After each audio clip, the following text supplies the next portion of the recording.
Good afternoon all of you. देखिए students, अपनी 8.1 हो गई 8.3। हाँ, अब बात करते हैं 8.2 की। 8.2 समझ में आ जाएगा तो आपके पास 8.4 समझ में आ जाएगा। 8.5 और 6 भी कॉन्सेप्ट उसके थोड़े बहुत लिंक करते हैं, वो भी समझ में आ जाएंगे। देखिए, मैं आपको आज की जो शुरू की क्लास है 15 मिनट में आपको ऐसी चीज बताने वाला हूँ कि आपकी एक्सरसाइज ऐसे ही खत्म हो जाएगी।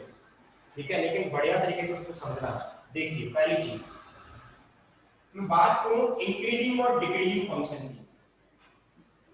इंक्रीजिंग एंड डिक्रीजिंग फंक्शन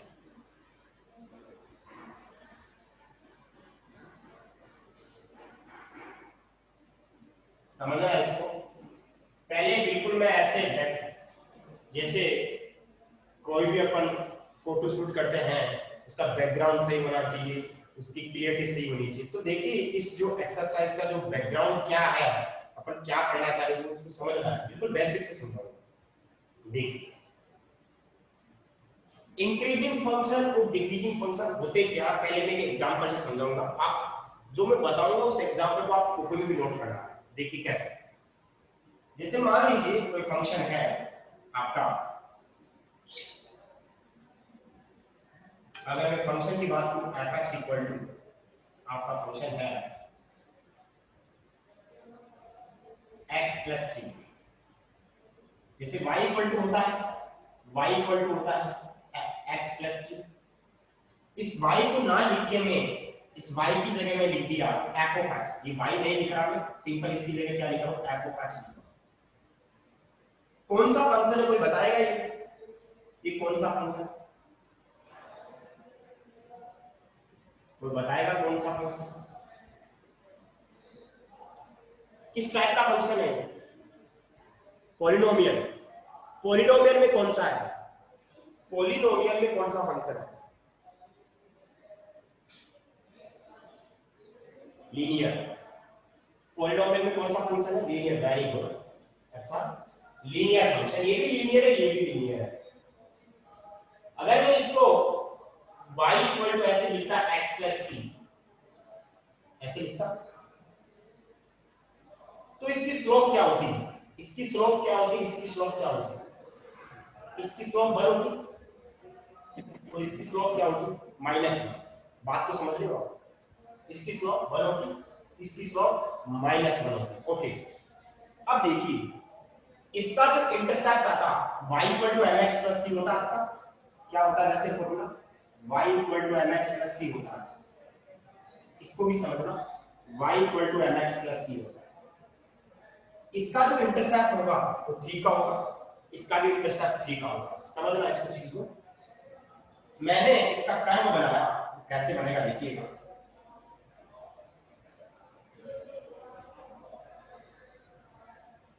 इसका जो मैं कर्व बनाऊंगा, ये मेरा x, ठीक है, ये मेरा y है। इसका जो कर्व बनेगा स्लोप, और ये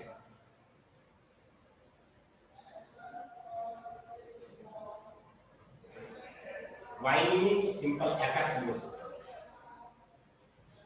देखिए, स्लोप होता है पॉजिटिव x डायरेक्शन के साथ tan थीटा, यानी कि जो स्लोप होता है n, वो क्या होता है? tan theta. यहाँ पे m की वैल्यू 1 है तो tan 45 यानी कि 1 हो जाएगा पॉजिटिव के साथ। और जो इसका इंटरसेप्ट है, ये डिस्टेंस कितनी है? जो इंटरसेप्ट होता है वो होती है, यानी कि 0,3 है। बात को आप लोग समझ रहे होंगे, ये 0,3 है। ओके, ये अपना इसका मैंने ग्राफ बनाया है। अगर मैं इस ग्राफ की बात करूं तो देखना कैसे बनाऊंगा। इसका जो स्लोप है वो नेगेटिव -1 है। कोई बताएगा -1 tan की कौन सी वैल्यू पे होता है? tan की कौन सी वैल्यू पे -1 होता है?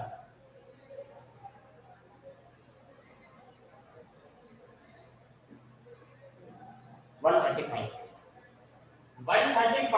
पॉजिटिव डायरेक्शन के साथ होना चाहिए, पॉजिटिव डायरेक्शन के साथ होना चाहिए, यानी कि कुछ कर्व बनेगा, कुछ ऐसा बनेगा। और ये पॉइंट अभी क्या है? 0,3 है। और ये क्या है आपका fx, ये आपका x है। ठीक है। अब मैंने दो कर्व बनाए लीनियर, ठीक है। इन दोनों कर्व से डेफिनेशन दिखना समझना इंक्रीजिंग डिक्रीजिंग फंक्शन कैसे होगा। जैसे जैसे मैं x बढ़ाता जा रहा हूं आपका fx भी क्या हो रहा है, बढ़ रहा है। जैसे जैसे मैं x बढ़ाता जा रहा हूं आपका fx बढ़ रहा है, मतलब y भी बढ़ रहा है। That's why increasing function. इसमें जैसे जैसे मैं x बढ़ाऊंगा, जैसे जैसे मैं x बढ़ा रहा हूं वैसे वैसे मेरा fx यानी कि y डिक्रीज हो रहा है। That's why decreasing function. क्या ये बात समझ में आ गई? अगर x को इंक्रीज कर रहे हैं फंक्शन डिक्रीज, फंक्शन भी इंक्रीज हो रहा है, इंक्रीजिंग फंक्शन। अगर x को इंक्रीज कर रहे हो लेकिन फंक्शन डिक्रीज हो रहा है तो कौन सा फंक्शन, डिक्रीजिंग फंक्शन। बात समझ आई? x को इंक्रीज तो fx भी इंक्रीज, x को increase fx decrease, that's why decreasing function. ये कौन सा, इंक्रीजिंग। क्या ये बात समझ में आ गई सभी के? यस और नो में कमेंट करो।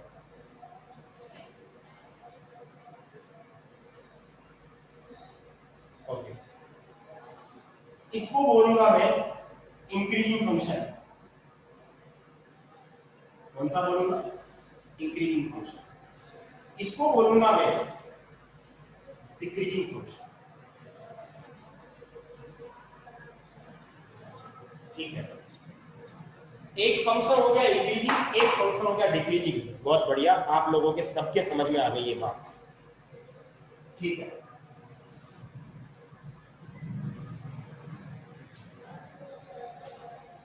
अब देखिए एक में और कर्व ले रहा हूं, वो देखिए।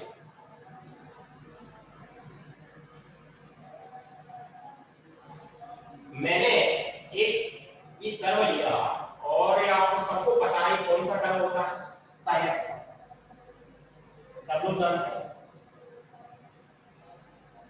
मेरा ये 0 होता है, ये पाई बाई पाई होता है, ये मेरा 2 पाई होता है, ये मेरा 3 पाई होता है। ठीक है, 0 पाई 2 पाई ये आपका, जैसे मान लीजिए मैंने लिखा fx या y equal to sin x लिख सकता हूं या fx equal to sin x लिख सकता हूं।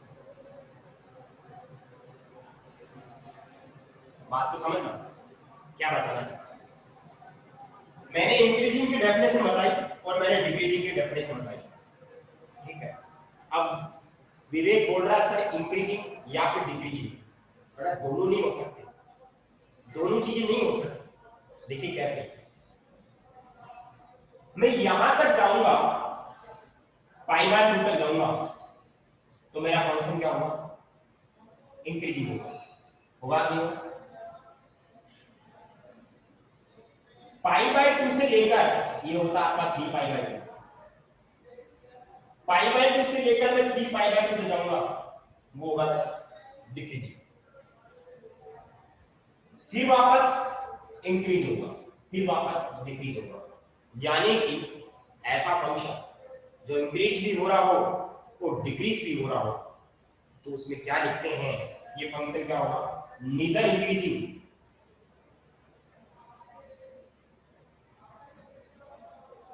Nor decreasing.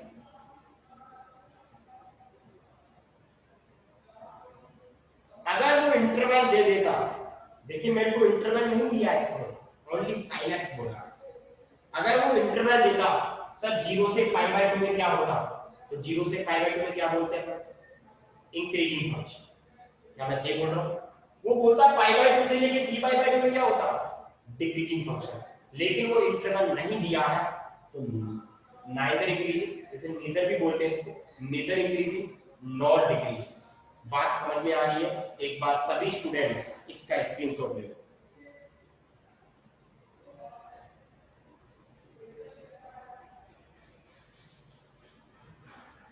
कॉपी में लिखना बेटा ऐसा का ऐसा है। ओके, आगे चलते हैं। अब एक्चुअल में बात क्वेश्चन किस टाइप के आएंगे वो बात करते हैं।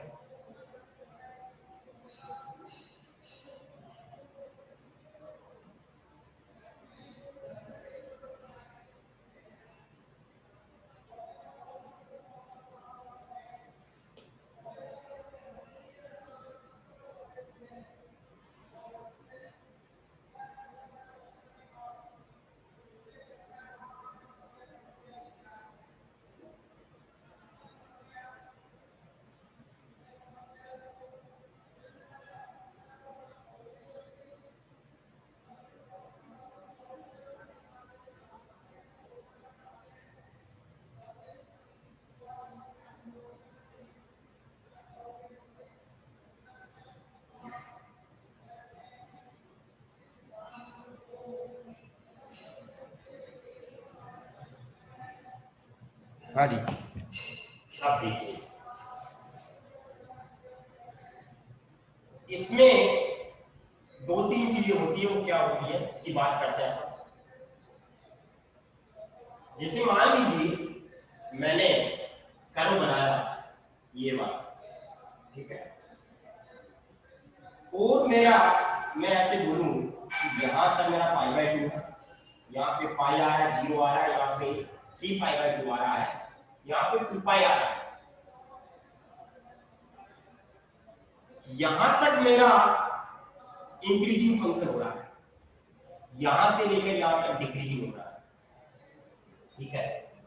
लेकिन ये कैसा है, ये इंक्रीजिंग और डिक्रीजिंग कैसा है? जैसे मान लो आपको sin x का कर्व पता था, आपको किसका कर्व पता था?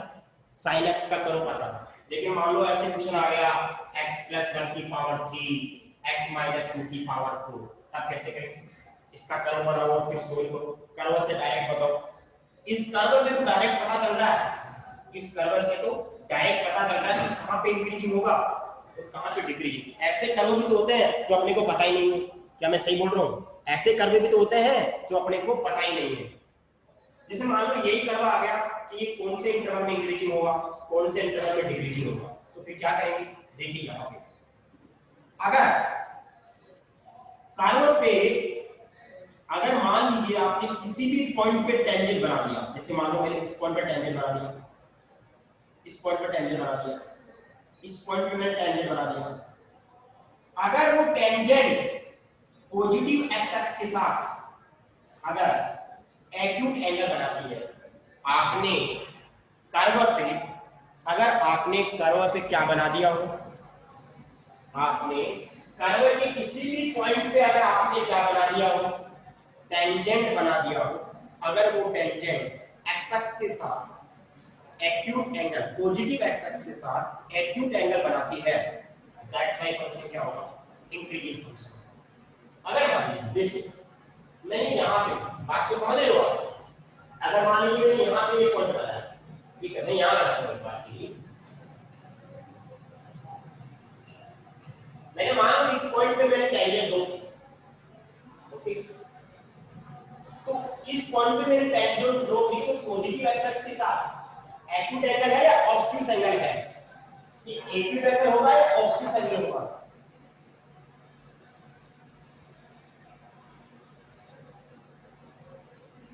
ऑब्ट्यूस होगा, 90 से बड़ा होगा, एंड होगा कि नहीं होगा?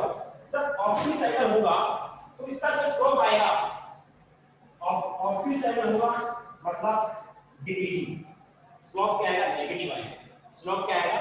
नेगेटिव आएगा।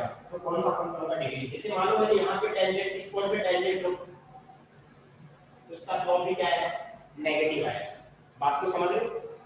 यानी कि कर्व पे आपने टेंजेंट ड्रॉ कर दी और अगर उसका स्लोप पॉजिटिव है या फिर क्या है? नेगेटिव है। अगर पॉजिटिव है तो इंक्रीजिंग, अगर नेगेटिव है तो डिक्रीजिंग। बात को समझ रहा मैं क्या बोल रहा हूं? कहने का मतलब अगर मान लीजिए आपका fx है, कुछ भी मान लीजिए कोई भी फंक्शन है, जैसे मान लीजिए आपका x² प्लस का x है, मान लीजिए बात नहीं, इसका स्लोप निकाल सकते हो। स्लोप का मतलब जानते हो क्या होता है? स्लोप का मतलब होता है उसका डिफरेंशिएशन। अरे किसी भी कर्व का डिफरेंशिएशन करेंगे तो उसका स्लोप कितना आएगा? किसका स्लोप आएगा? टेंजेंट का स्लोप आएगा। इसका डिफरेंशिएशन क्या होगा? fx का डिफरेंशिएशन क्या होता है? f डैश x होगा। क्या होगा? f dash x। इसको भूल जाओ एक बार के लिए। इस fx का जो डिफरेंशिएशन होगा वो क्या होगा? f डैश x आएगा। क्या यही स्लोप होगा क्या? आपको पता है f डैश x ही होगा। अगर इसका दोबारा करोगे तो क्या आएगा? f डबल डैश x आएगा। तीसरी बार करोगे f ट्रिपल डैश आएगा। ये डिफरेंशिएशन को बताता है। अगर आप इसका इंटीग्रेशन करते हो तो कैसे लिखते हैं? fx dx लिखते हैं। लेकिन इसका डिफरेंशिएशन करते हैं f डैश x लिख सकते हैं या dy dx fx लिख सकते हैं। यानी कि मैं क्या बोल रहा हूं, आपने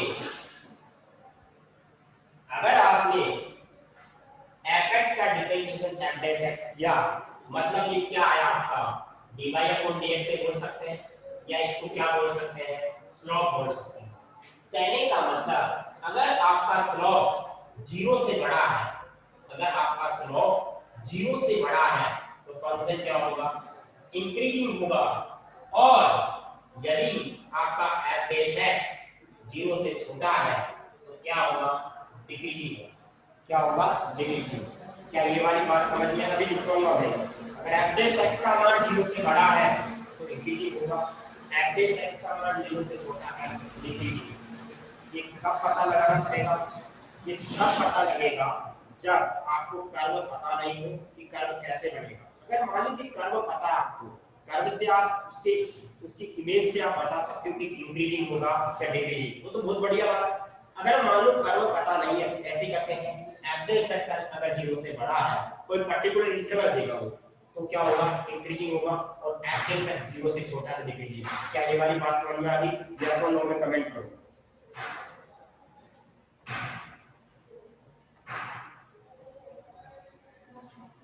ओके, अब देखिए 4 होते हैं एक नंबर,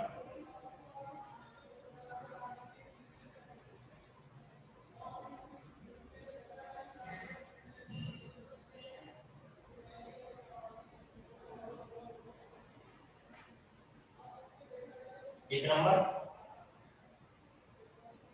छोटा बनाएगा, थोड़ा थोड़ा छोटा बनाएगा।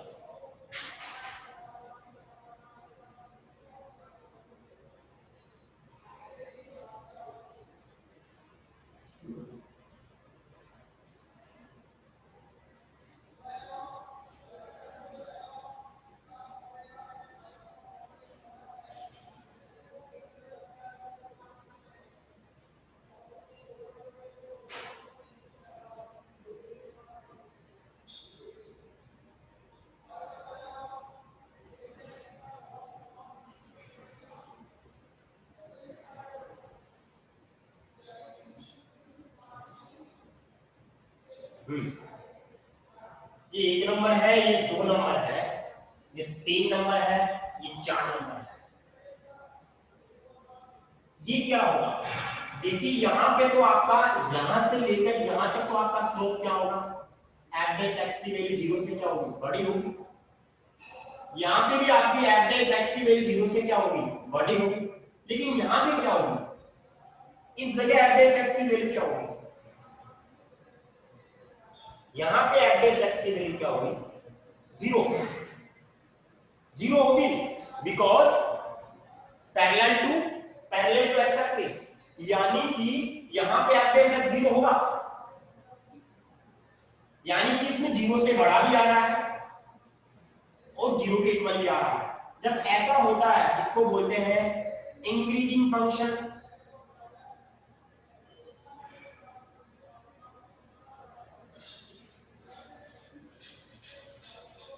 और एफ डैश एक्स की वैल्यू 0 से बड़ी और 0 के इक्वल।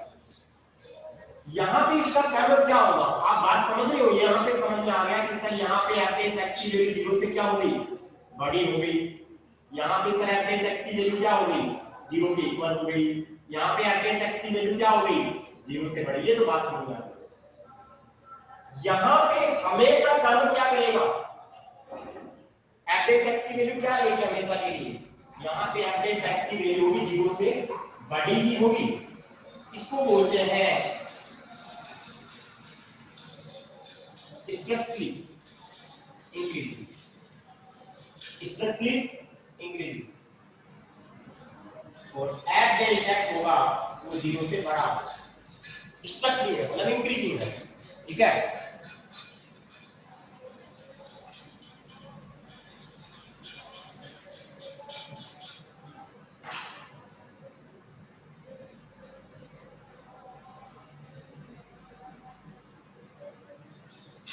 हाँ, यहां पे होगा वो डिक्रीजिंग होगा, क्या होगा, डिक्रीजिंग होगा।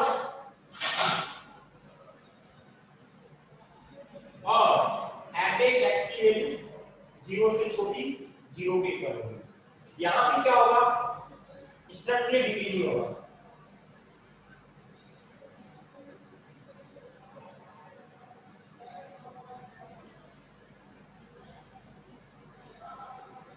क्वेश्चन में दिया हुआ होगा कि स्ट्रिक्टली इंक्रीजिंग डिक्रीजिंग, तो ध्यान में देंगे। अगर नहीं दिया हुआ होगा तो अपने क्वेश्चन से पता चल जाएगा कि वो किसके बारे में बोल रहा है। देखिए ये भी इंक्रीजिंग होता है, ये भी इंक्रीजिंग होता है, लेकिन ये स्ट्रिक्टली होता है, अचानक इंक्रीज होता है, कंटिन्यूअसली इंक्रीज होता है, लेकिन ये स्टेप बाय स्टेप में चलता है। समझ में आ रही बात? ये चारों बातें आपके समझ में आ गई होगी। यस और नो? इसका एवरेज एक्स क्या होगा? 0 से छोटा होगा। यहाँ पे एवरेज एक्स क्या होगा? 0 के इक्वल होगा। कोई भी कर्व था आपके पास, और यहाँ पे एवरेज एक्स क्या होगा? देखिए वैसे कर्व से भी पता चल रहा है कि जैसे जैसे मैं x का मान बढ़ाता जा रहा हूँ, मेरा fx क्या हो रहा है? यहाँ पे x अज्यूम कर लेना, यहाँ पे आपका fx है, यहाँ पे आपका x, fx, ये आपका x, ये आपका fx, और ये आपका x, और ये आपका fx। हाँ, एक बार इसका स्क्रीनशॉट लो, फिर अपन आगे चलते हैं। और ये बात समझ में आ गई तो कमेंट में बोल दो यस सर।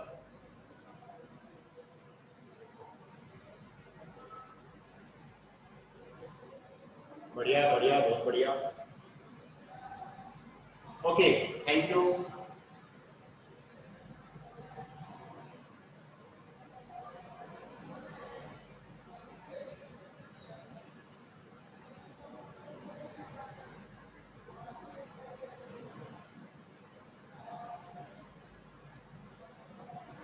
अब क्वेश्चन की बात करते हैं अपन, अपना क्वेश्चन नंबर फर्स्ट की बात करते हैं।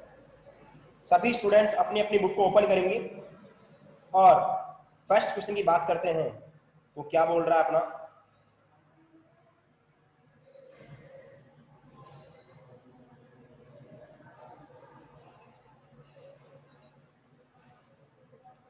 fx equal to x square is increasing in interval 0 से infinite and decreasing in interval minus infinite से 0। ओके, देखिए लिखने का तरीका आपको प्रूफ करना है। क्या करना है? प्रूफ करना है। देखिए यहां पे क्लोज इंटरवल नहीं आया है। देखिए एक तो होता है क्लोज इंटरवल, एक होता है ओपन इंटरवल। इसमें क्लोज कौन सा होता है? जैसे मान लो ये ए से बी है, इसमें क्लोज कौन सा वाला है? फर्स्ट वाला, सेकंड वाला? क्लोज सेकंड वाला। सेकंड वाला क्लोज होता है, यानी कि जैसे मान लो यहाँ पे 1 से 3 लिख दिया और यहाँ पे 1 से 3 लिख दिया, इसका मतलब क्या होता है? इसका मतलब होता है 1 और 3 इन दोनों के बीच में जो वैल्यू जाएगी वो काउंट होगी। जबकि इसका मतलब होता है 1 भी काउंट होगा, 3 भी काउंट होगा, और इसके बीच वाली वैल्यू भी क्या होगी? काउंट होगी। इसमें तो 1 और 3 ये दोनों ही क्या होंगे? 1 और 3 काउंट नहीं होंगे, जबकि इसमें 1 और 3 भी काउंट होगा, बीच वाला भी होगा। ठीक है, आपको fx equal to x square दे रखा है, आपको प्रूफ करना है कि इस इंटरवल में क्या होना चाहिए? fx equal to x square. Okay, question number first है, आपको दे रखा है fx equal to x square. वैसे आप इसका कर्व भी बना सकते हैं, इसका कर्व भी बना सकते हैं, लेकिन कर्व से नहीं बनाएंगे, बहुत लोगों को कर्व पता नहीं होता है। इसका डिफरेंशिएशन कर लो, differentiate with respect to x, तो क्या आएगा? f dash x equal to x आएगा। अब आपको इंटरवल दे रखा है, आपको इंटरवल दे रखा है, क्या दे रखा है? 0 से इनफाइनाइट तक। आप मेरे को ऐसे बताओ, क्या x 0 से बड़ा होगा? किसमें? in x belongs to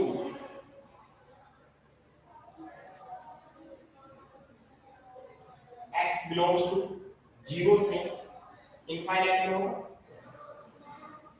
क्या x 0 से बड़ा होगा? क्या 0 से इनफाइनाइट के बीच में? 0 से इनफाइनाइट का मतलब 0 को भी काउंट नहीं करेंगे, इनफाइनाइट को भी काउंट नहीं करेंगे, तो बीच में वैल्यू 1 2 3 4 5 6 7 अप टू 1 आएगा। यानी कि आपका x बड़ा होगा इस इंटरवल में। जब x बड़ा होगा तो 2x भी बड़ा होगा, जब 2x बड़ा होगा तो f डैश भी क्या होगा, बड़ा होगा। तो अपन बोल सकते हैं f डैश x 0 से बड़ा होगा किस इंटरवल में, जहां पे x बिलोंग्स टू क्या है, 0 से लेकर इंफाइनाइट। f डैश x क्या है, 0 से बड़ा, x बिलोंग्स टू 0 से इंफाइनाइट। समझ में आ रही सभी की बात? यहां पे लिख सकते हैं ऐसे, such that x belongs to 0 से इंफाइनाइट। तो बोल सकते हैं hence fx is increasing, fx is increasing in 0 से इंफाइनाइट। यही तो प्रूफ करना था। आपको चेक किया आपने कि सर x की वैल्यू 0 से बड़ी होगी, जिसमें होगी 0 से लेके infinite.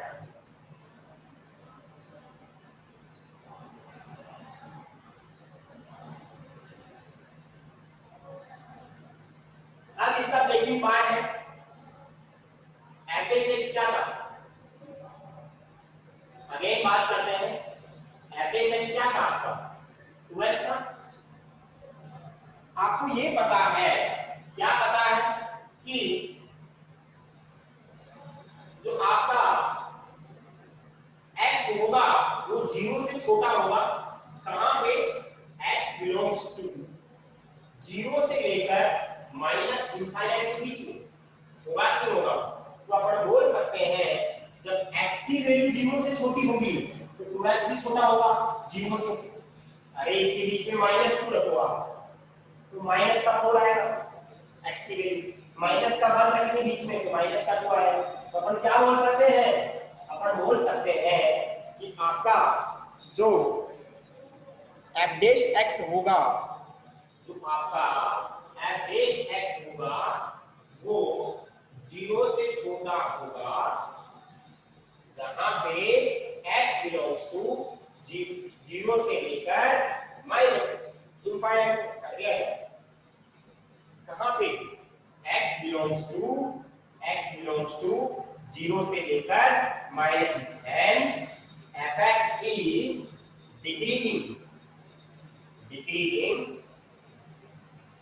decreasing function in interval in 0 से लेकर माइनस इंफाइनाइट। एक तो प्रूफ आपको ये करना था, एक आपको प्रूफ ये करना था।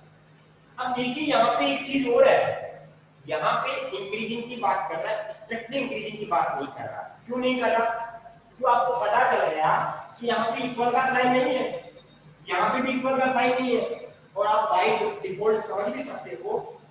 अरे यहाँ पे 0 इंफाइनाइट काउंट ही नहीं हो सकता। अगर इक्वल का साइन होता, अगर इक्वल का साइन होता यहाँ होता, तो यहाँ पे 0 की जगह क्या आ जाता, आपका क्लोज इंटरवल आ जाता। आता कि नहीं आता, बिल्कुल आता सर, क्योंकि 0 भी काउंट होता, मतलब x की वैल्यू 0 भी हो सकती है, मतलब f डैश x 0 के इक्वल भी हो सकता है। जो ये बात बोल रहा हूँ समझ में आ गई होगी आपको, कंप्लीट क्वेश्चन भी समझ में आ गया होगा। एक बार स्क्रीनशॉट कीजिएगा।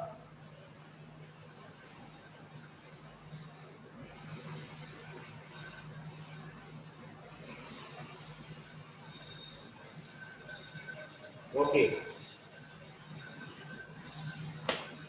अब देख लो लाइव क्लास लेने से कितना फायदा हुआ आपको आज, मतलब कॉन्सेप्ट ऐसे क्लियर हो गया बहुत ही बढ़िया तरीके से।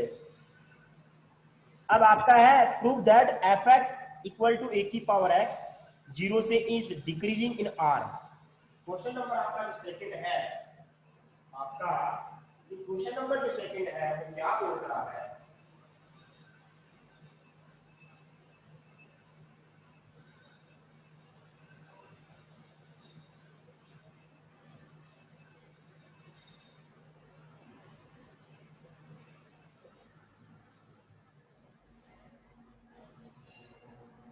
x belongs to RB, x belongs to RB,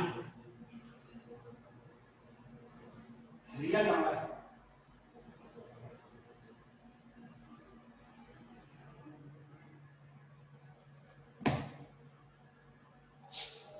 x belongs to R। अब देखिएगा, अगर अपन इसकी बात करें इसका अपन डिफरेंशिएट करते हैं तो क्या लिखेंगे, differentiate with respect to x f dash x a की power x log of a base में की। ठीक है, कोई मेरे को बताएगा कि a की वैल्यू 0 1 के बीच में है, तो जो आपका log होगा log वाला वो क्या देगा, 0 और a के बीच में, 0 और a के बीच में log a कितना देगा, पॉजिटिव देगा या फिर नेगेटिव देगा।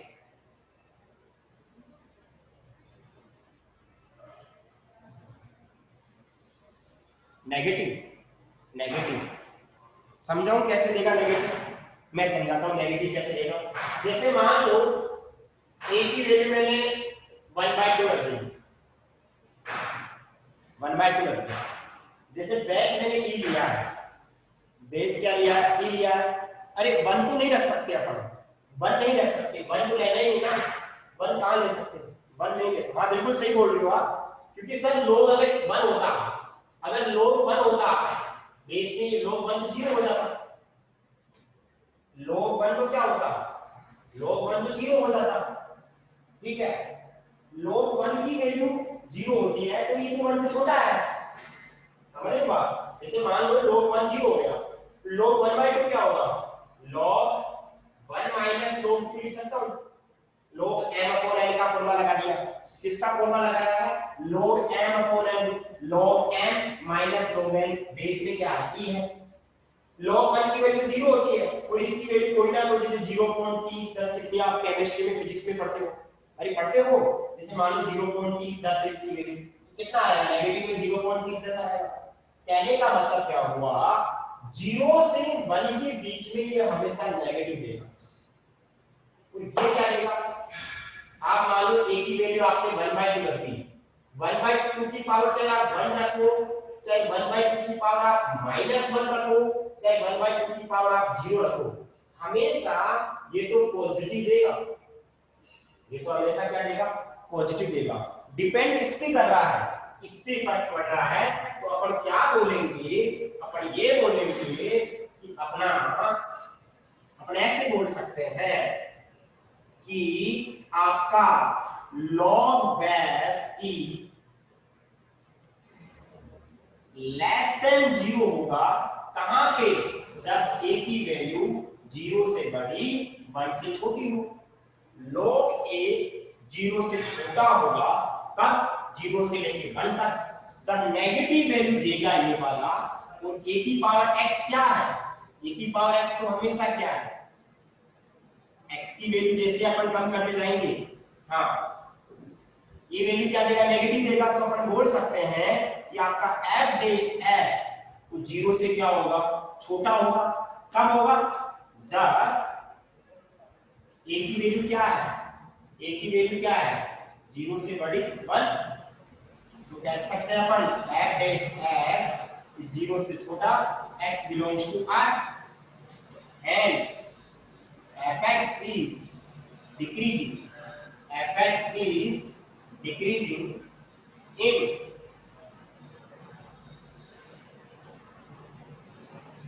x belongs to r। ये आपको प्रूफ करना था, ये आपको क्या करना था, प्रूफ करना था।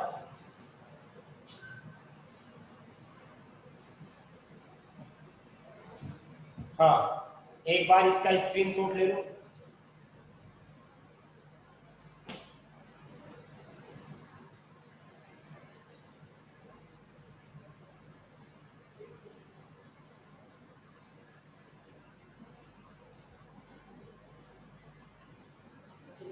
बुला रहे हैं, कौन पूछ रहा है, चले जाओ। हाँ अब देखो इसका अगला क्वेश्चन क्या है, fx equal to log sin x, और आपको बताना है इंक्रीजिंग है क्या 0 से π/2 में। ठीक है, कौन सा क्वेश्चन है ये, क्वेश्चन नंबर आपका तीसरा है। fx equal to log sin x, इसका डिफरेंशिएशन करेंगे 1/sin x, ये cos x हो जाएगा, ये cot x होगा। होगा नहीं होगा? आपको पता है cot x की वैल्यू 0 से बड़ी होती है इन x बिलोंग्स टू